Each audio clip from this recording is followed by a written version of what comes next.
Вітанкі! 21 лютага ў свеце святкуюць Міжнародны дзень матчынай мовы International Mother Language Day. Свята важнае, бо ўхваляе моўную разнастайнасць ды прыцягвае ўвагу да тых моў, якія праз каланіяльны прыгнёт цяпер знаходзяцца пад пагрозай знікнення. На жаль, беларуская мова адна з тых, хто патрабуе гэтай увагі. Тым не менш, нягледзячы на тое, што беларуская мова пад пагрозай знікнення, пакуль яна жыве, ёй карыстаюцца і яна змяняецца. Адзін з такіх прыкладаў – уласна беларускія наватворы ці неалягізмы. Напрыклад, добра вядомае аматарам спартовых гульняў слова «фанат». Па-расейскі «балельшчык». На беларускую як «хваробшчык» дакладна не перакладаецца. У 80-х у нас прапанавалі слова «заўзятар» як вытворнае ад «заўзяты», і яно натуральна замацавалася. Некаторыя наватворы неабходныя і для новых з'яваў. Напрыклад, «сеціва» як адпаведнік ангельскаму інтэрнэту. У нас з'явілася ў канцы 90-х. Ёсць і старыя словы, якім мы надалі новы сэнс. Напрыклад, хапун – металагічная істота, што выкрадала дзяцей. Сёння, на жаль, зусім не металагічная з'ява, калі выкрадаюць усіх незалежна ад іх узросту. Ці стары лацінізм «аплікацыя». Сёння гэта праграма на смартфоне. Чаму менавіта аплікацыя, а не, напрыклад, дадатак? Бо дадатак, хутчэй за ўсё, няправільны семантычны пераклад ангельскага application, які прыйшоў да нас з расейскага приложение. Тым не менш, спрэчкі вакол дадатак, аплікацыя можна пачуць і сёння. Але сапраўднай тэмай баталіі ў сеціве з'яўляюцца іншыя, нібы новыя і не такія ўжо і патрэбныя словы – фемінітывы. Вось толькі ці на самой справе яны новыя і непатрэбныя. У Беларусі існуе даволі вялікая гендерная дыспрапорцыя ў насельніцтве. Мы нават уваходзім у топ-10 краінаў свету, дзе жанчын больш за мужчын. Па дадзеных за 2023 сярод усяго насельніцтва на адну жанчыну ў нас прыходзіцца 0,85 мужчыны. Ці іначай на 1163 беларускі прыпадае толькі 1000 беларусаў. І нягледзячы на гэта, багата людзей часцяком аддаюць перавагу мужчынскім прафесійным найменням, як правільным для жанчын і для мужчын. Большасць настаўніц у нас гэта жанчыны, але ва ўспрыняцці некаторых людзей яны мусяць заставацца настаўнікамі, выкладчыкамі ды педагогамі, а не настаўніцамі, выкладчыцамі ды педагогіцамі ці педагагінямі. Але прабачце, калі ў мове ёсць пазначэнне гендеру ў сістэме назоўнікаў, дык чаму ж гэта пазначэнне мусіць быць толькі мужчынскім? Амаль усе прафесійныя найменні ці назвы пасад маюць яскравую гендерную афарбоўку. І часам жыццёва неабходна дакладна адзначыць гендер чалавека, пра якога мы згадваем. Напрыклад, калі чалавек кажа, што на выбарах 2020 году абіраў прэзідэнта, то гэта выклікае значна больш напругі і пытанняў за тое, калі б ён абіраў прэзідэнтку. Наяўнасць фемінітываў, як і маскулінітываў, цалкам натуральная і запатрабаваная ў грамадстве з'ява. Здавалася б, пра што тут можна спрачацца? Але спрэчкі ёсць. Што праўда, пераважна ў расейскамоўнай інфармацыйнай прасторы. Многія сцвярджаюць, што фемінітывы не патрэбныя, бо не трэба іншы раз падкрэсліваць род. Але род усё адно падкрэсліваюць толькі мужчынскія. Некаторым не падабаецца, як яны гучаць. А іншыя наогул злуюцца і шалеюць, абвінавачваючы апанентаў гэтым расійскім словам, якое не перакладаецца на беларускую.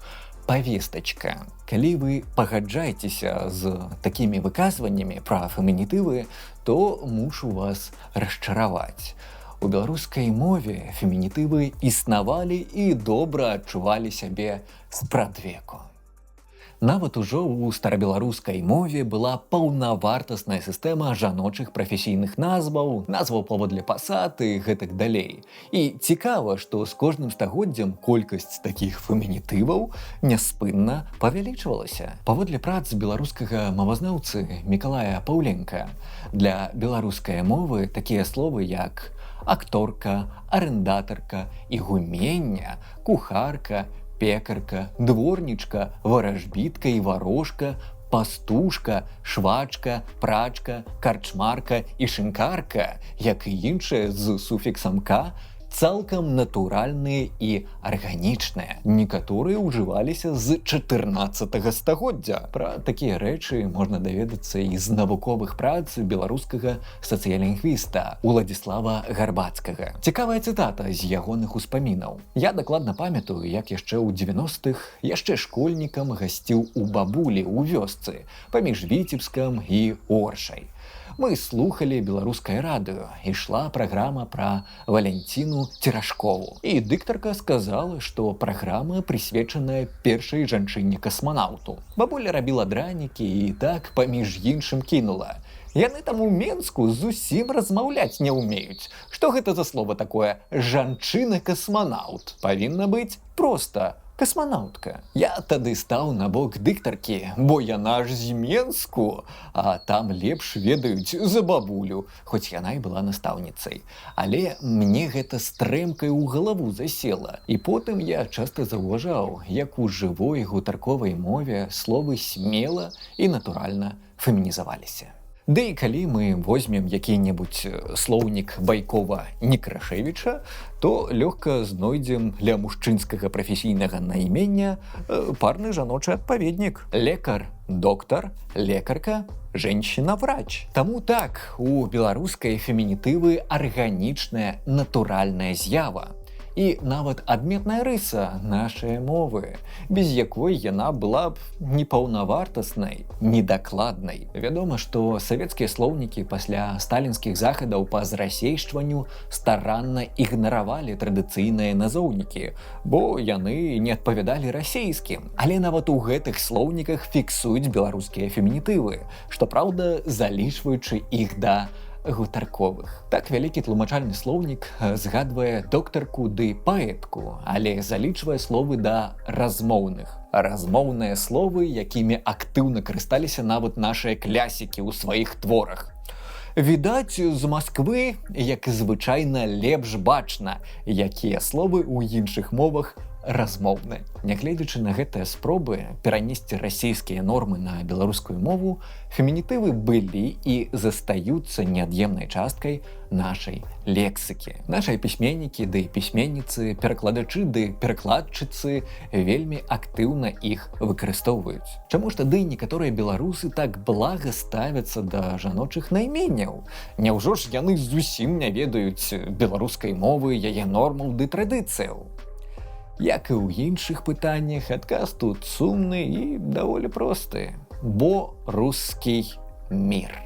Феминитив – это преднамеренное искажение установленных форм русского языка и насильственное изменение рода в этом слове. Там редакторка. Я просто не очень хорошо знаю весь этот схам, который левацкие немытые бабищи используют. Меркаванне гэтага адыёзнага расійскага палітыка, няхай не ў такой дзіўнай форме, але падзяляе, прынамсі, большасць расейцаў, бо згодна з апытаннямі, больш за палову з іх блага ставяцца да фемінітываў. На жаль, праз зарасейшчванне ды ўплыў расейскай інфармацыйнай прасторы некаторыя беларусы ўспрымаюць беларускую мову з падобнай расейскай оптыкай, дзе жаночае найменне кшталту паэтка, аўтарка ці якая-небудзь інжынерша успрымаюцца як гутарковыя ці нават грэблівыя, зняважлівыя. Не знаю, какое-то уничижение, звучит уничижительно. Але ў беларускай мове жаночыя найменні ніколі не неслі ў сябе нейкага зняважлівага адцення,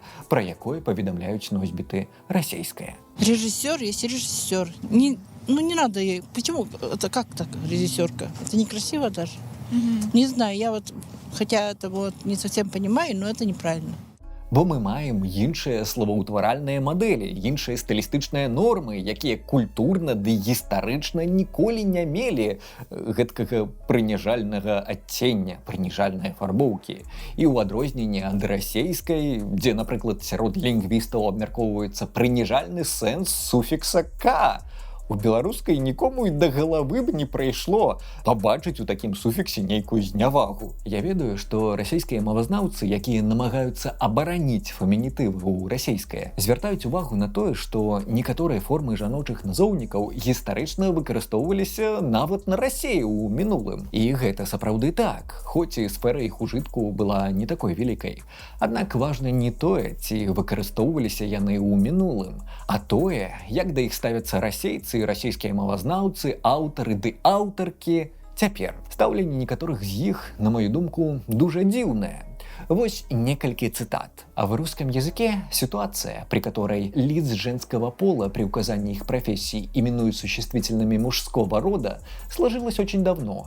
И для человека, не зараженного агрессивной разновидностью феминизма, в этой ситуации нет ничего унижающего достоинства женщины. Ці, например, словы российской письменницы Татьяны Толстой. Феминитивы — это отвратительно. Нет слова «авторка» в русском языке и, надеюсь, не будет противоестественно. Оно звучит как слово из какого-то другого параллельного славянского языка.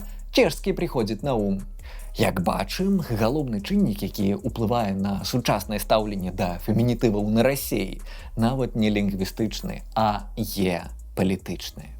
Калі звярнуць увагу на тыя мовы, што фармаваліся ў імперскіх краінах, мы заўважым адну цікавую рэч. У такіх краінах існавала даволі жорсткая мяжа паміж размоўнай, гутарковай мовай яе насельніцтва і унармаванай літаратурнай мовай ці стандартнай мовай. Адрозна ад гэтага, мовы краін, якія не мелі гэтага імперскага імпэту ў мінулым, наадварот, маюць даволі кволую мяжу паміж тым, што лічыцца унармаванай літаратурнай мовай і, уласна, размоўнай. Напрыклад, Беларусь у мінулым стагоддзі не мела ўласнай дзяржаўнасці. За саветамі ўсё кантралявалася з Масквы, а рэспублікі выконвалі лялечную ролю. Вядома, што ў такіх умовах, калі беларуская дзяржаўнасць была знішчаная, не было і інстытуцыі, якая б кантралявала ды ўмешвалася ў працэсы моўнага развіцця. Дакладней, такая інстытуцыя была, але яна не была беларускай. Ды часцей выконвала функцыю зрасейшчвання беларускай мовы. Напрыклад, праз сталінскі правапіс. Але нягледзячы на гэткія захады, носьбіты беларускай мовы, нашыя клясікі, дыяспара ў эміграцыі, што карысталася класічным правапісам, выдатна разумелі, а як сапраўды будзе па-беларуску, без аглядкі на ўсходняга суседа. Таму, калі фемінітывы ўжываліся ў народнай гаворцы, яны шырока ўжываліся і ў беларускамоўных творах нашых клясікаў, тых, хто адчуваў беларускую мову як ніхто іншы, бо не было такога жорсткага кантролю, такой мяжы. А вось у расійскай мове значна больш жорстка адсякалі ўсё, што выходзіла з-за межы унармаванага стандарту. Гэтак званая ідэалогія стандартнай мовы і сёння неймаверна пашыраная на Расіі. Чаму адбывалася такое жорсткае унармаванне? Бо мовы імперыяў пільна кантралявалі праз дзяржаўныя інстытуты. Унармаваныя стандарты і наогул кантроль былі неабходныя, каб паспяхова праводзіць каланіяльную палітыку. Імперыя можа быць моцнай толькі калі яна асімілюе розных людзей, зняволеных у сваіх межах. Моўнае пытанне ў пытанні асіміляцыі займае адну з галоўных роляў, бо так працуе культурны імперыялізм. А таму жорсткія моўныя стандарты былі неабходныя для легітымізацыі паспяховых імперскіх заваёў. Так склалася і з расійская, дзе пэўная ступень фемінізацыі назоўнікаў існавала. Людзі карысталіся фемінітывамі, але цягам часу гэта было амаль вынішчана, забаронена ўладамі праз даволі жорсткае ўнармаванне. Такі моўны таталітарызм. Напрыклад, калі ў якой-небудзь Польшчы пры пачатку 20-го стагоддзя фемінітывы актыўна пашыраліся, ствараліся розныя рухі, арганізацыі, кшталту міжнароднай федэрацыі юрыстак. а пісьменнікі складалі раманы, дзе актыўна выкарыстоўвалі фемінітывы, на Расіі ў той жа момант наадварот прымалі шэраг дакументаў, якія аднеслі фемінітывы да гутарковай мовы і выцеснілі іх з ужытку. Гэтыя працэсы ціску на няправільныя словы мы можам назіраць і цяпер. Як прыклад, на Расіі выкарыстанне фемінітываў дадалі да адзнак праяў прыхільнасці экстрэмісцкаму руху ЛГБТ. У тлумачении приводятся такие слова. Участников движения объединяет наличие определенных нравов, обычаев и традиций, например, гей-парады, схожий образ жизни, в частности, особенности выбора половых партнеров, общие интересы и потребности, специфический язык, использование потенциальных слов феминитивов, таких как руководительница, директорка, авторка, психологиня. І не, гэта не жарт з нейкай антыутопіі, гэта сучасная палітыка на Расіі. Ёсць і першыя ахвяры. Напрыклад, калі студэнтам забараняюць выкарыстоўваць слова «куратарка» нават у пастах з сацыяльных сетак. Моўная паліцыя папярэджвае: я уверен, что студенты не имели умысла нарушать закон, но незнание закона не освобождает от ответственности. Будьте внимательны, следите за изменением законодательства, не хайпуйте на острых темах. Як бачым, на Расіі пытанне пра фемінітывы, як і іншае моўнае пытанне, ніколі не было выключна лінгвістычным. Расійскія ўлады не без падстаў ставяцца да расійскай мовы як да зброі, якой можна фармаваць патрэбную ім рэчаіснасць. І ў той рэчаіснасці, якой яны так прагнуць, цяпер няма месца фемінітывам. Русский язык и так богатый, что его еще расширять? Ведаеце, калі на Расіі хочуць забараніць нейкія, на іх думку, неалягізмы дзеля чысціні мовы, я б параіў не спыняцца на фемінітывах. Няхай забараняюць усе запазычанні, неўнармаваную лексіку, уводзяць жорсткую моўную паліцыю, якая будзе пільна сачыць за нязменнасцю правільнай расійскай мовы. Няхай спыняюць усякае ненармаванае развіццё, бо мова, якая перастае развівацца, завецца мёртвай мовай. Цікава, што фемінітывы цалкам натуральная з'ява ў безлічы славянскіх і не толькі славянскіх моваў. І гэтыя фемінітывы шырока захаваліся і выкарыстоўваюцца цяпер праз тыя ж чыннікі, што і ў беларускай мове. Таму так, існаванне фемінітываў гэта не толькі прыкмета лексічнага багацця мовы, але і сведчанне таго, што мова жывая ды свабодная. З свайго ўласнага досведу праз тое, што я з пашанай ставіўся да беларускай мовы нават у часы, калі размаўляў у штодзённым жыцці па-расейску, я цалкам натуральна, арганічна ўспрымаў усякія фемінітывы, бо ў беларускай літаратуры ды гаворцы іх сапраўды зашмат. Мне б і ў галаву не прыходзіла, што для расейскага вуха гэта можа гучаць неяк няправільна. Таму мяркую, што нават сярод расейскамоўных беларусаў пытанне пра фемінітывы не такое вострае, як уласна сярод расейцаў. Их красивый идеальный русский язык коверкают эти ужасные феминистки. Фу, какая гадость, по-русски нельзя сказать профессорка. Для меня это абсолютный нонсенс, потому что я в том числе носитель белорусского языка, и у нас феминитивы в нашем языке присутствовали всегда. У нас не скажут поэт, у нас скажут поэтка.